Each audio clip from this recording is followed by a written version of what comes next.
ភ្លាមនៅពេលដែលកម្មករដំឡើងឧបករណ៍មួយនេះរួចរាល់ហ្វូងគោទាំងមួយចាប់ផ្ដើមប្រមូលផ្ដុំគ្នាហើយចាប់ផ្ដើមត្រដុសខ្លួនរបស់ពួកវាពេញមួយឧបករណ៍នោះភ្លាមតែម្ដងឧបករណ៍នេះត្រូវបានគេហៅថាជក់ដុសខ្លួនគោហើយកសិដ្ឋានចិញ្ចឹមគោបានប្រើប្រាស់វាអស់រយៈពេលជាច្រើនឆ្នាំមកហើយមុខងារចម្បងគោលបំណងគឺដើម្បីជួយគោកោរកន្លែងរមាស់ដែលកើតពីការខំរបស់សត្វល្អិតនិងដើម្បីដុសលាងធូលីដីនិងកខ្វក់ចេញពីខ្លួនគឺមិនមែនគ្រាន់តែជាការលួងលោមប៉ុណ្ណោះទេតែវាពិតជាអាចធ្វើឲ្យគោមានអារម្មណ៍សប្បាយរីករាយធូរស្រាលហើយថែមទាំងស៊ីចំណីបានល្អជាងមុនទៀតផងអាកប្បកិរិយាធម្មជាតិ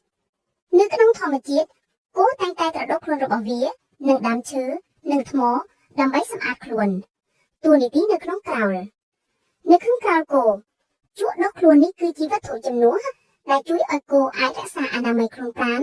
និងសុខមង្គលភាពបានយ៉ាងប្រសើរសូមអរគុណសម្រាប់ការទស្សនាចុច like និង share ដើម្បីទទួលបានវីដេអូជាច្រើនទៀត